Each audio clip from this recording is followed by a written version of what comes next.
Dear viewers, we are happy to meet again this week, and we are going to have a big day tomorrow. Actually, it's a historic day in the history of Sudan. It will mark the first step on the transformation to the civil governance of the country after 30 years of autocratic governance. With me today in this episode, Professor Muntasir Al-Tayyib, University of Khartoum, genetics, specialized in genetics. He is one of the leaders of the FFC, Forces of Freedom and Change, and engineer Muhammad Farouk Salman is also leader, one of the leaders of the Change, FFC, Forces of Freedom and Change.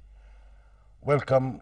I'm very happy to have you with me in this very special episode of Dialogue Horizon, which we hope we will cover in this episode.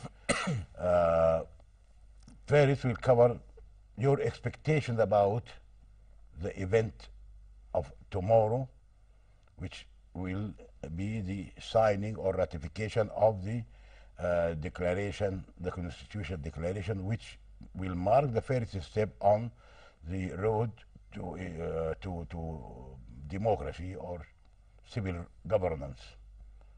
So first, what are your expectations and feelings for tomorrow event? Do you anticipate any difficulties before the event, which will hopefully about after a few hours, it's supposed to be on the hall, Friendship Hall. Professor Muntasir. Thank you, Mohandes Abu Haraz, and glad to be here again. Tomorrow is a special day, that's true, but the signature has taken place already. Of course, tomorrow is a ceremony, and it's a day for to share our happiness and rejoice with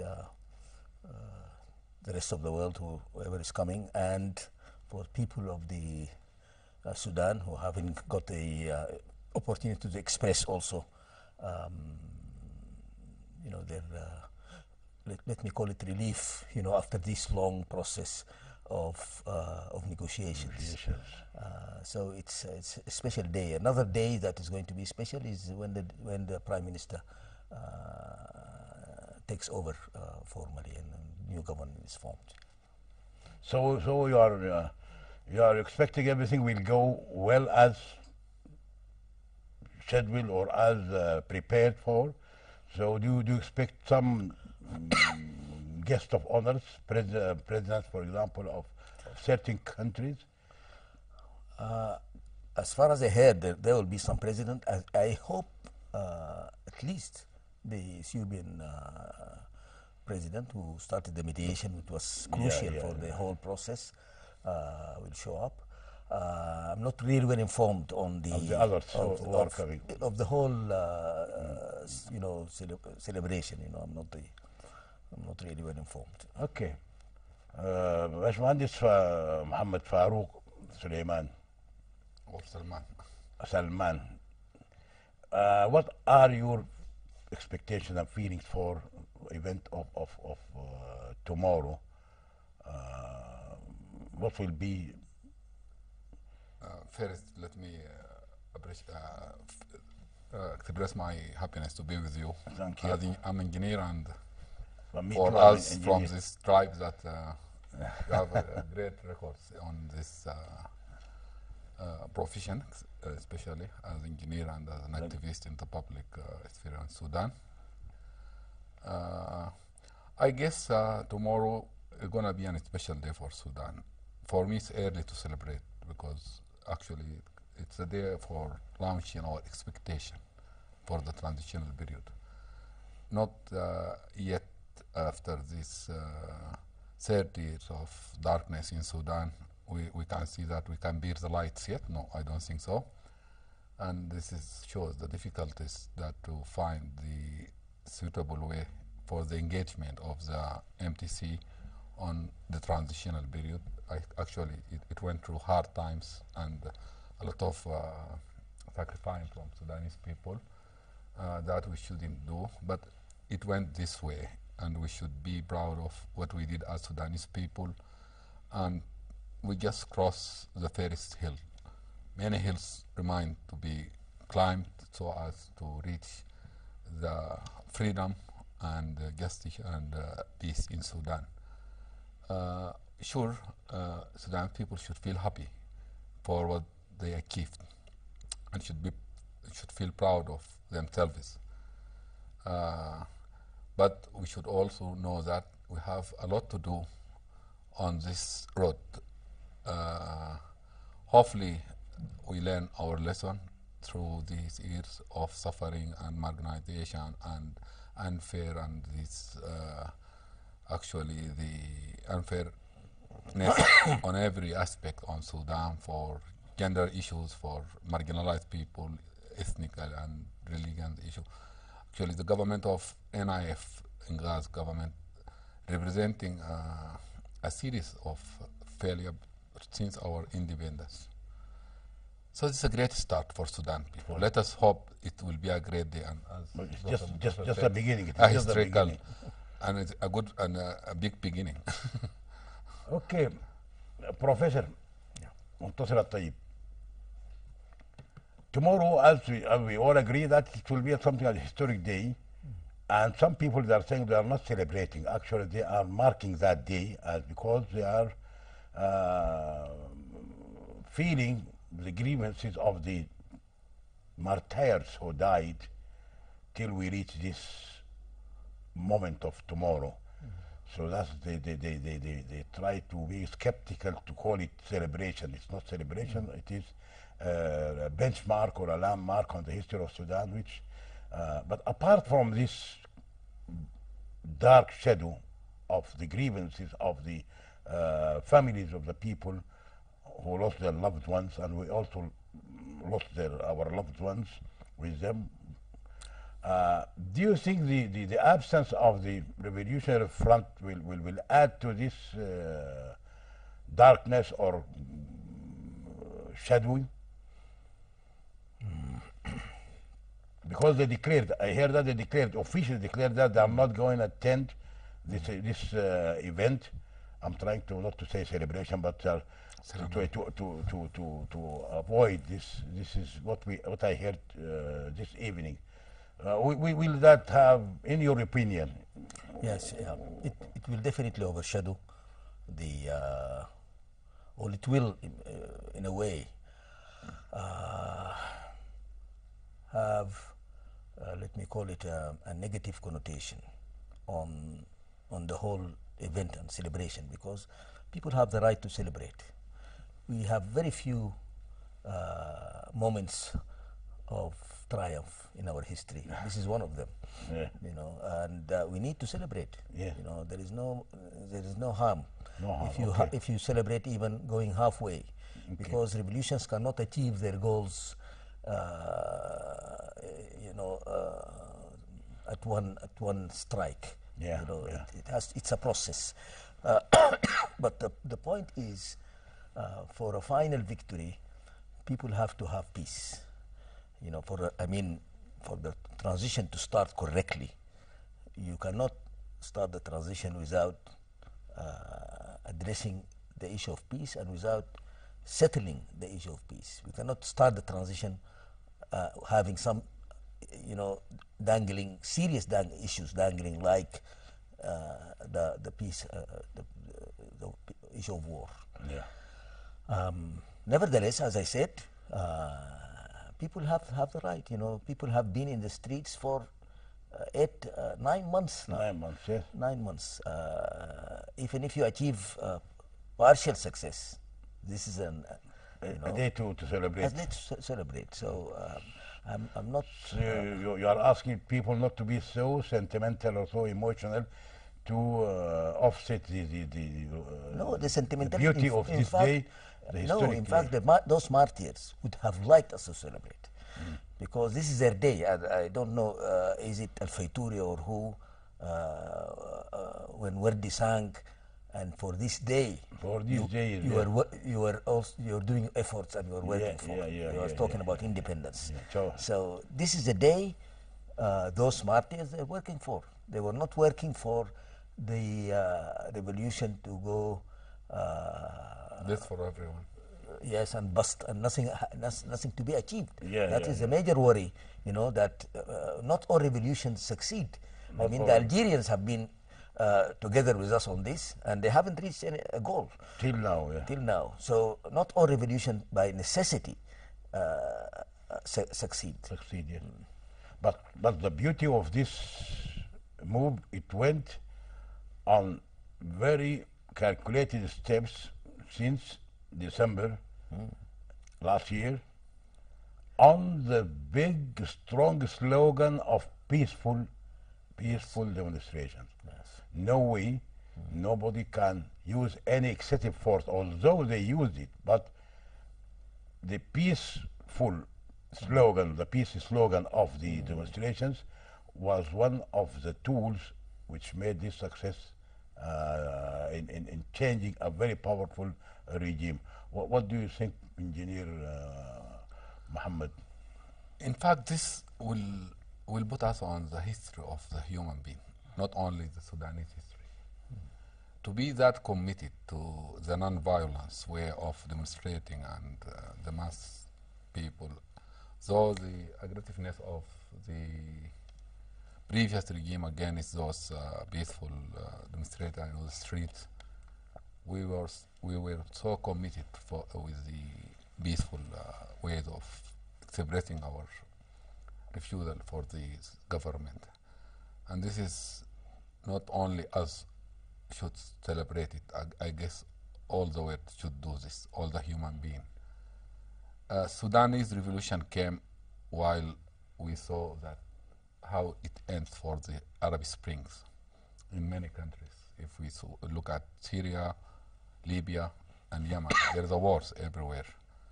We cannot say that as Sudanese we did not experience the war because we have a civil war since 1955. Yeah. We know this. We know where the civil war could take you. And this is what makes the Sudanese people really benefit from their own experience to insist and continue for 8 months non-violence war against a dictatorship. And I guess we give the whole world the hope that non-violence could work. And this is something not only us should celebrate, those are sadness, but everyone, every human being should do so. That is good. Engineer Muhammad Farouk Salman.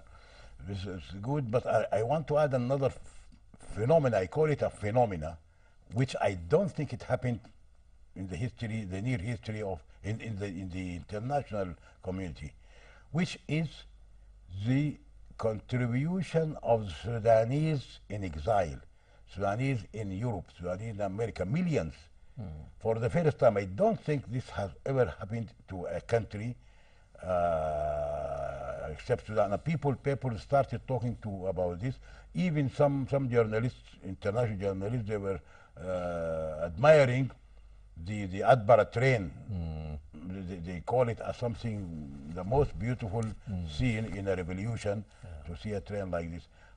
This gives our revolution a very important depth, that people are connected outside, and this is the social fabric. This is the phenomena, and this is the thing which distinguishes the Sudanese people from others, that the social fabric is still tight and still good, even if people are not in the same geographical area, but they are still connected. So what is your comment on this phenomena? There is a plethora of interesting phenomena on this revolution that is yet to be written and analyzed. And as usual, we haven't done enough. I mean, writing about the whole phenomenon of the revolution, understanding it, and then looking at different manifestations of, of these phenomena. What you are talking about is something that I see, I can call it the lost cause, you know, the defiance of what people thought as a lost cause. They thought that this generation is a lost cause. The generation that grew in Ingaz, indifferent, self-centered, whatever the, you know, the elder generations saw them, tend to be wrong. Yes. Also, those who left the country, they left the country, they don't care. It tend to be wrong, you know. As you said, the demonstration in Washington D.C. is one of the biggest. One of the biggest in the history. Biggest. You know, the Ethiopians contributed to change through social media, but not with mass rallies with, at that scale. So it tend also to be that those people who left Sudan, who migrated under the pressure of Ingaz, impoverishment, political oppression, whatever, they are not really, they didn't give up on their country. So still connected to the country. Still connected. So this gives us now a lot of hope for the new government. And they are, in fact, they expressed in many opportunities their eagerness to contribute, you know, substantially to the change. Even young Sudanese who are born abroad and who haven't seen the country, they are overzealous to contribute to this change. This is something really phenomenal, as you said. It was very touching. I saw the rallies and the marches and the flags of the country. It was really touching. Engineer Muhammad Farouk, as the Professor Muntasir commended this phenomenon of Sudanese are still connected even outside. Do you think that the contribution or participation of some of those who were out of the country, exiled, including the nominated prime minister, what does this mean to you? That not only the prime minister, some other of the nominated, not yet till now, till this moment, not yet finally concluded, but the nominated or the names which appeared in the media, but maybe the Prime Minister Hamdouk is almost confirmed. Yeah, this What does this mean to you? That some of them, or almost maybe half of them, were not living in Sudan while the revolution was in the streets? Let me first confirm what Professor Muntasir said, that actually this is large number of Sudanese people outside Sudan in the cultivation of the Ingaz regime, because, for example, Professor Dr. Hamdok, in fact, being dismissed from the service from Sudan early 1990s. And this applied for many Sudanese who are now in exile. And this is might explain this is strong engagement on the revolution, because most of those are sons of people who've been fired and dismissed from services and being forced to went outside Sudan. This is not their choice. I guess not only Hamdok, not only those who've been nominated for the government, many of those Sudanese who built their career outside Sudan during the ages of, let us say, the dark ages of Sudan, because of the collapse of the universities and education and other things, they have a role to come back, and not only to do this role through the desk of the administration of the government. They should work on many areas and many fields to really celebrate for growing up Sudan. I don't think this reflects any problem, because Sudanese people show a cohesiveness between themselves. Even if we talk about the armed groups, they were committed to a ceasefire among the days of the revolution, the peaceful revolution, though this was being declared between the previous regime, but after the revolution won and start to this transitional, difficult transitional period, they committed to this. And as Professor Muntasir said, this is going to be another day of celebration Okay. on this walk when we achieve it with everyone on Sudan, because one of the main goals for this revolution is to have peace. Actually, this is came and actually after the freedom we are saying we have been calling for peace. Or the last thing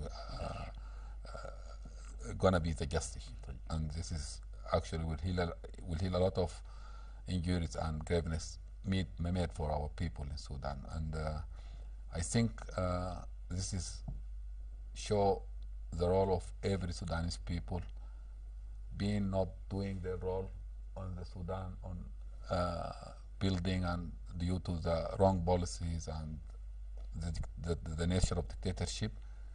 Now we want them all to participate on Sudan, and this is how the successful state that actually gives the opportunity for its citizens.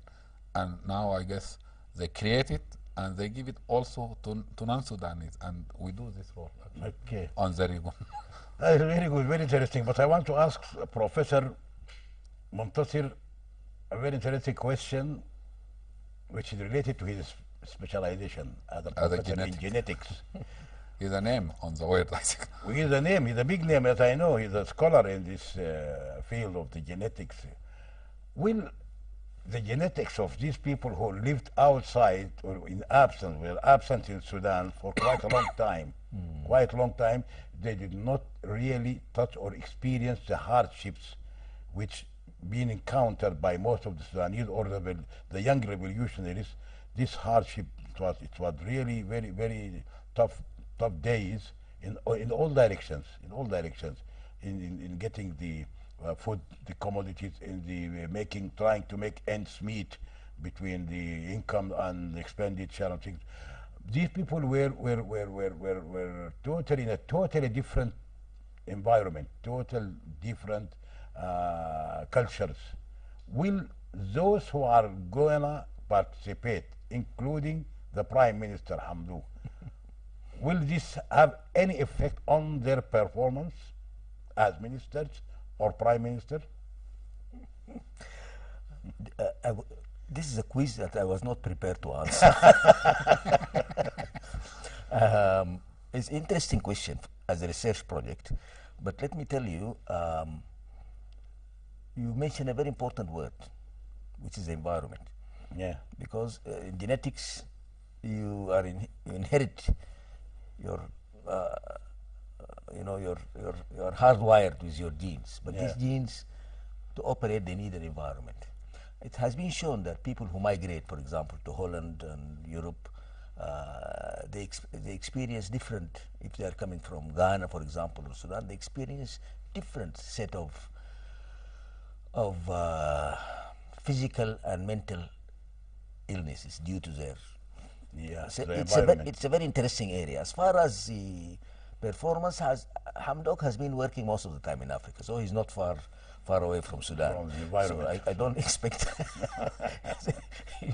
to have different, in performance. But what we need now, if you allow me, taking this issue of the performance of the individual, what we need to invest on is how we improve our institution and system.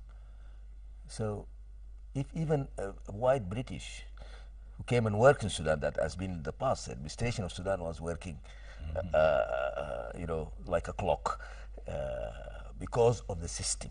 So now our challenge is to invest on the system. So no matter who occupies a certain post, the system can compensate. Controlled by the system. Can compensate. Those call them meritocrats or experts. Some of them are some of the top in the world. A person like Mo Ibrahim contributed to the invention of the mobile phone, which is one of the most important inventions nowadays. they are eager to come. There is a workshop in a couple of days organized by Association of Sudanese Professors in the American universities. And they want to contribute their advice, and I think we need to find a way. It's about the ministerial advisory groups, this workshop. We need to find the means and ways of how to incorporate these. So they don't need a rehabilitation. You can put them in a week. A week of rehabilitation. A week of rehabilitation. You know, and see what happens. Okay, that's very interesting. Very, very. All the country needs rehabilitation. All the country. Okay, Jir Mohammed Farouk. Now we go to the challenges ahead. All of us, we can see there are a lot of challenges ahead for the government, which many people, many opponents will be watching to see what they can do about some of the chronic problems of the country. What do you think the most important or the most dangerous challenge to the new civilian government? Okay. We'll help you. No problem. We'll share it. We can share it. Yeah, Yeah, share it. A podcast way. But I think people should consider the issue of development and economical reforming and such things like this as a major duty for any government. But it's a revolution, and actually we passed through many conflicts, and we paid a lot to get it. Issues like peace, justice, and our commitment to these two issues are a priority for any success of the civilian government. It's early to call it civilian government because for It's me, still- I it's do. still a mix. Yeah, it's mixed, and it's not bad, by the way. The engagement of the military people It's not bad. is not bad because we are in the transitional stage. Yeah. Civilian government should come through election, not by Nomination. election and appointment. nomination. And this is something I want to mention it every time. Many people now actually saying that we don't need politicians, we don't need to come from political parties, as it is something ugly. No, this is not the way. But that should be elected, not selected. And this is why the transitional period should work on it. And because we are saying that we need, first as FFC4, we call for 4 years for the transitional period. For Because 4 years, I remember. yeah, because the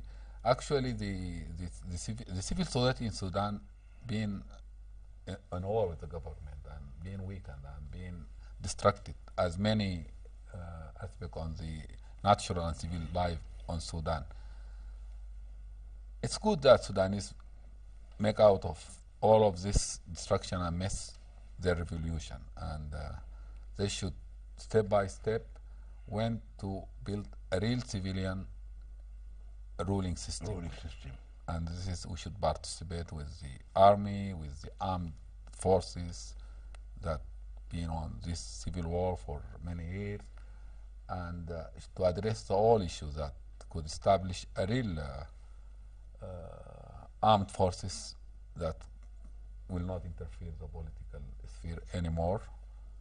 And this is made for my own opinion by this non-violence revolution and by peaceful, because for Sudanese people now, I don't think even our people who are in the military will think this will make a difference. I will give them a value to rule or to govern. Not anymore. We just came a value rooted in the people. I don't think those young people who grow up, if they went to the military anymore, they will think on a coup or on even to abuse the power that they got by the boss that they are holding, to abuse the right of anyone. This is things we are going to see on the Sudan. people will be highly sensitive against any kind of abuse from the government Yeah. anywhere. Yeah. And this is what we shall work on it. This is the civilian state, that you can live with your dignity and you can feel safe and you can feel friendly even with your army people and wherever they are. Yeah. Peace and justice actually will build this. And this should come a priority for the transitional government. Okay. That's good. But it occurred to me that the government also will be not guided, but will be under the scrutiny or under the eyes of the revolutionaries, the youth.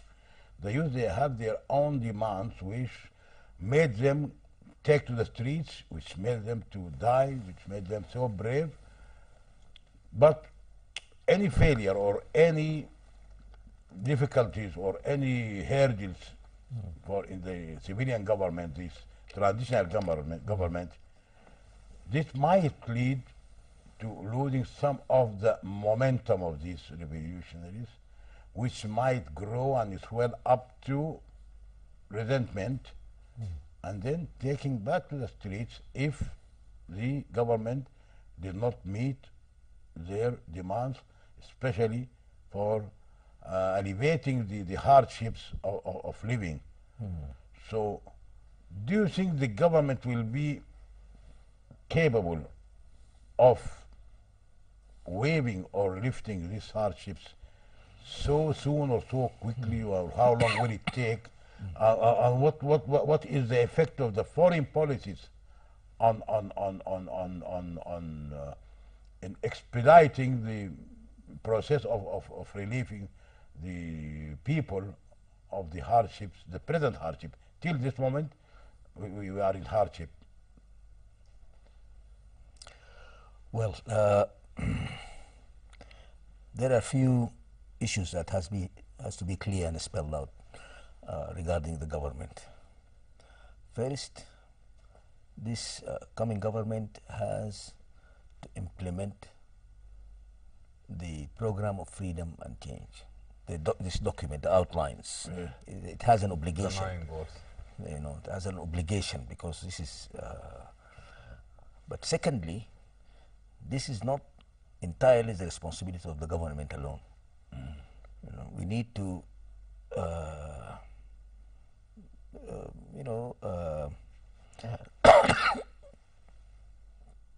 pull out, from the notion that there is a government and there is a people, because this is not a government. It's not an elected government.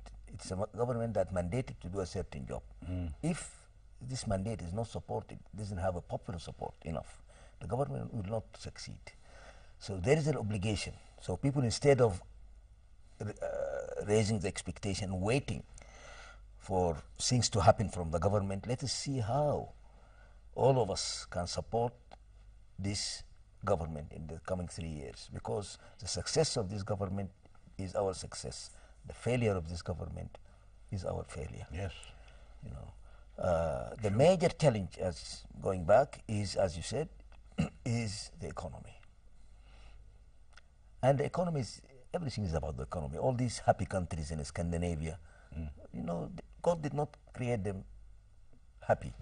They became happy because they have a viable economy, an economy that can provide a kind of plentiness, of taxation, that everybody can be happy, you know, with the social welfare programs and so on and so forth. That you know, so without a good economy, without an economy that is moving, nothing could be achieved. Not even peace Can be achieved. Yes, can be achieved strong the economy. So now, I hope even the armed forces, and you know, I was in Addis.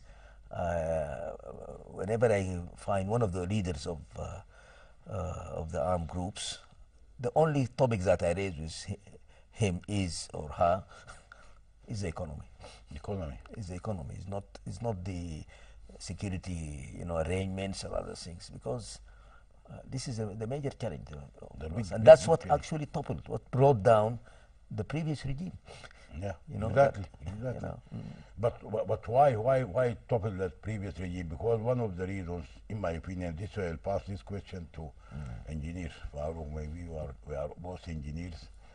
So in this, what Professor Montasir said is okay. That he admitted that, he confirmed that this is a challenge which should be shared by all, not the government, but the government should take the lead. One of the ways of alleviating or relieving or propping the economy is to receive some initial dose of money, cash money, from certain people, because the economy is in the intensive care, so they must give an initial life-saving dose before given the long treatment for the remedy of the illness. Starting Illness. capital, something So like this is something political. This initial dose, political. Now, whether we like it or understand, we have two axes in our region. Two axes at loggerheads. One of the problems of the previous regime or the president, hosted president, is that he tried to stay in the gray area between the two axes. So he failed to get from either axis.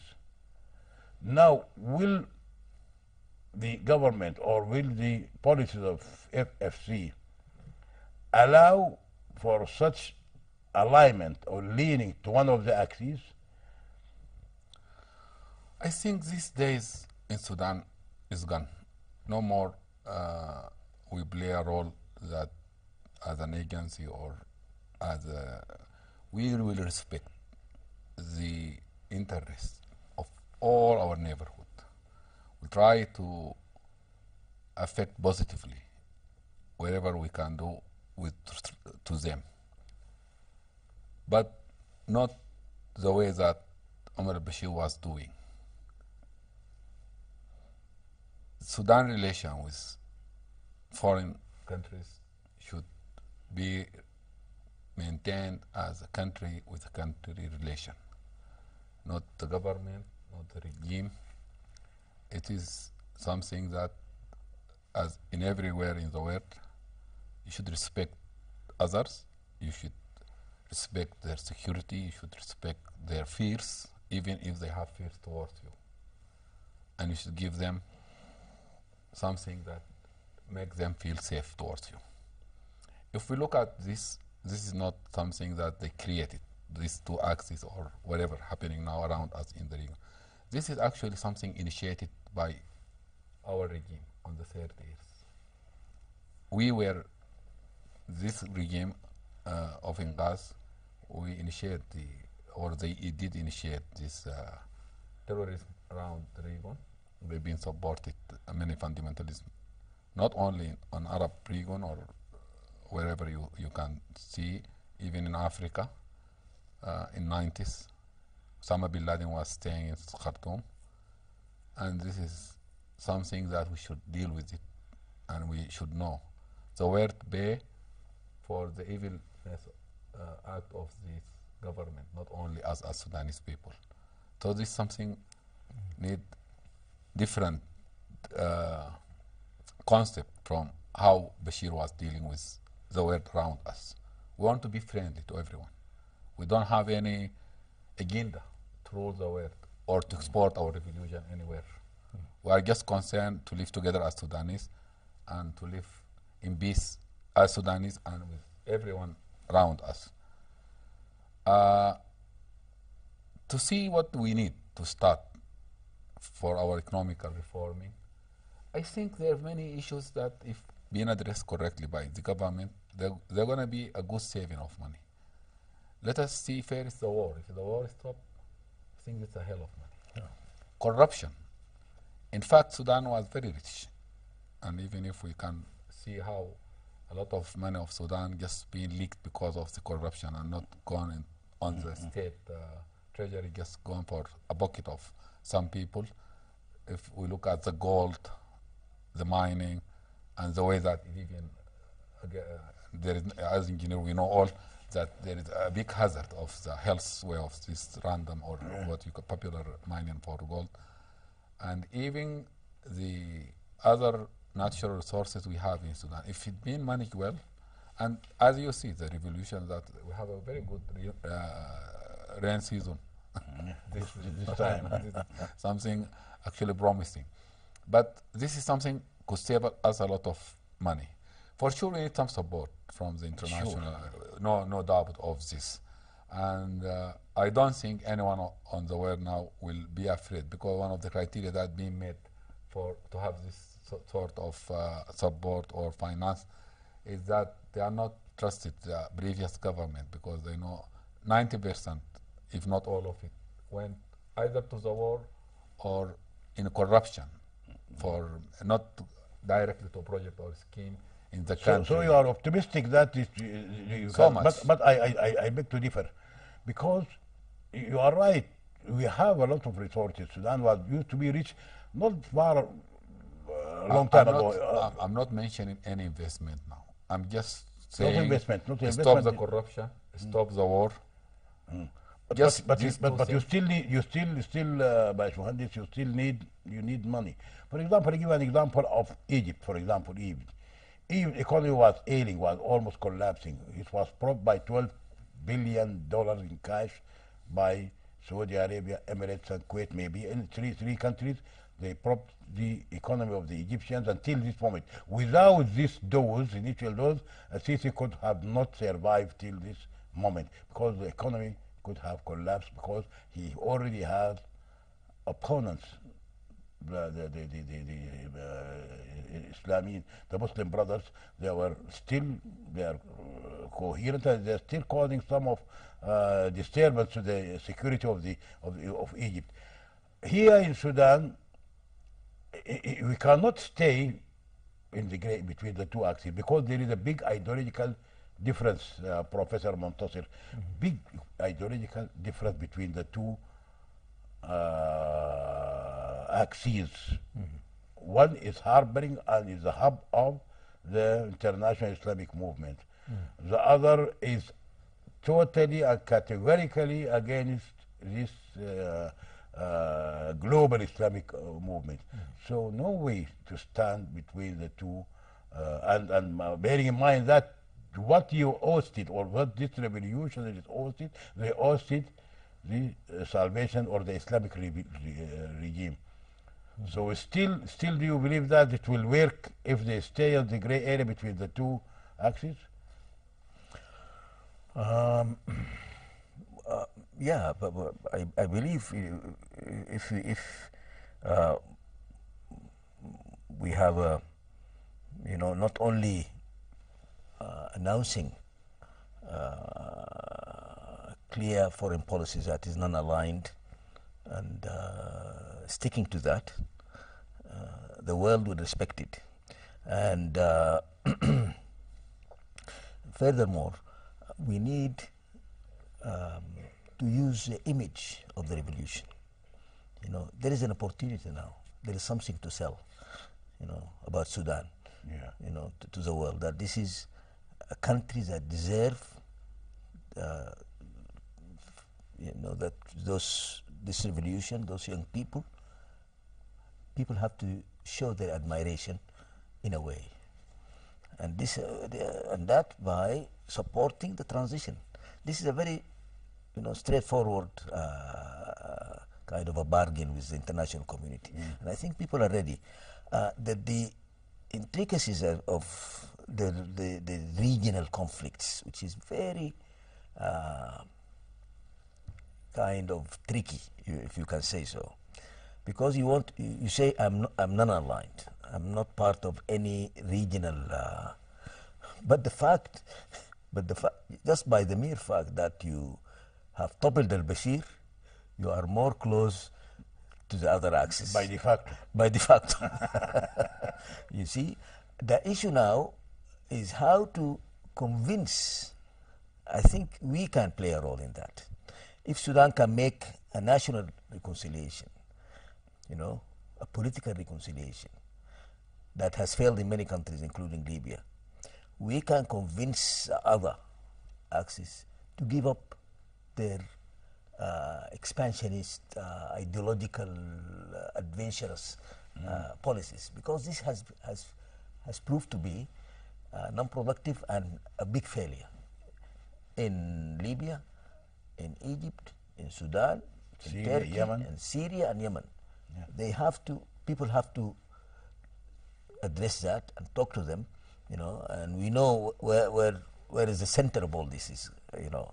I don't need this to is something very interesting. Yes, you, yeah, so to say, you think one of the ways yeah, to get around is to first unite the people here, reconcile with all reconcile people, everybody here, everybody. you know, including if you look at the armed movements now in Addis Ababa, some of them are potentially with closer to one of the axes, and the other is closer to the other axis, you know. But the Sudanese phenomena itself is unique. The Sudanese formula, you know. Okay. This is very, very interesting. This leads me to another question to you, engineer. You have to prepare yourself for a very strong question about this. Professor Montasser Al-Tayyib mentioned that one of the tools by which we can gain the respect and get the sympathy of others is that we tell them we are now united. Also, and accept the hostage regime or part of the hostage regime or whatever. But there are, you are in the FFC, Force of Freedom and Change.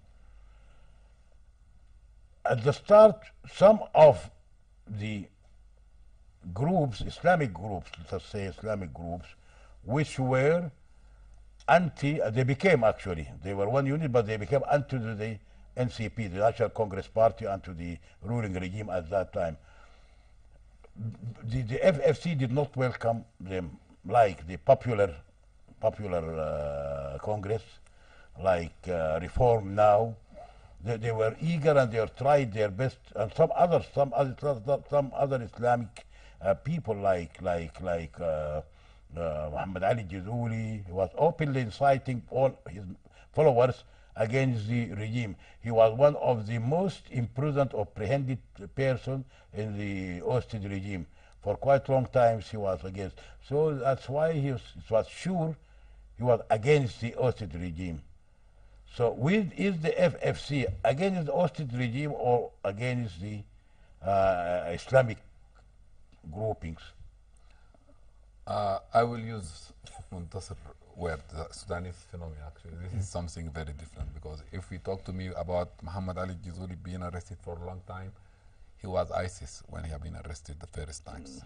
But this is show you how we are as Sudanese, and Sudanese phenomenon work. He came against the Islamic regime in Sudan, and really he struggled against it. And he became, for me personally, one of the most people who support this revolution, by the way, by what he is, by his speech. Yeah. We should admit this.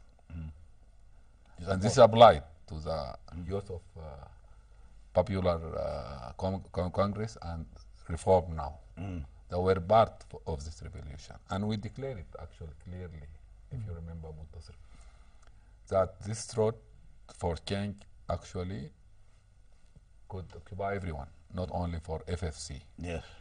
The point that they create their own from the beginning, from consist of part of Reform Now and FFC and Ummah Party led by Mubarak al-Fadil and some people who were retained from this Khartoum dialogue process, were participating in the government very late actually, came out of the government. You know, during this demonstration and people were paying their blood on the street, as FFC and for the revolution starting, you cannot accept at that time. At that time, you cannot. Yeah, for sure. The boiling time. Yeah, the boiling time. It could not be rational. We are, you know, I'm Sudan Call. I'm Sudanese National Alliance Force, part of party, part of Sudan Call. We signed an agreement with his front, Change Front, and we were part of FFC. But we did this. There is something we should be aware of it. Even NCB, they should not be aware of the state for last. They should do a reform and they should be part of the Sudanese space. They are Sudanese at the end. Yeah. Only justice, people set accounted for any crime, Yeah. they could be isolated. But Fair, you cannot fair, say, fair this- justice, yeah, it fair- should be fair fair. play. Yeah. So this is how we're going to see Sudan in the future. But FFC as a revolutionary body should not put people only because I can agree on this or the political party can agree on this, because actually it is part of the movement on the streets, the youth and other things that can lead people to be part of it. At that time, the integrity for anyone to be part of it was set very high. Not everyone is welcome. I guess this is how it was for those people. But I think even on the transitional period, they will be part of the assembly, National Assembly, I think, and they will be part of, if they have any contribution on the constitution building and making and other bodies that's on the that's very, very, they- very yeah, interesting. we are not going to isolate any Sudanese Yeah, because yeah. they participate on the NCB government for a period of time, and this is Good. we This should is be aware of it. Definitely complementary, or it complements or add, integrated to what Professor Montasser Tayyip said about get- meeting, to get yeah, together, yeah. so that you can face the world, so that the world with any agenda they We don't cannot, want to face they the cannot world. get We through want to if we are united. Those who are bad from the previous regime, they have to be tried, they have to be trimmed off, they have to be taken away. But in future, it has to be dealt with. So very happy to have you with me this episode. It's a short episode because tomorrow it's time for celebration. We call it celebration, as you told us to say celebration. We hope we meet again after the celebration and after the day of tomorrow passes until the weekend. All structures they are filled. Then we'll have another round of talk next, maybe Friday, to continue on the issues. Now we are just short of time. Thank you, gentlemen. Professor Montasser Tayyip, University of Khartoum, of Genetics, University of Khartoum, Engineer Muhammad Farouk Salman. Thanks, yours. Both are from leaders are of the FFC, Forces of Freedom and Change. Thank you, dear viewers, for being with us for almost 1 hour in this episode. Hope to see you next Friday on the same time. Thank you very much.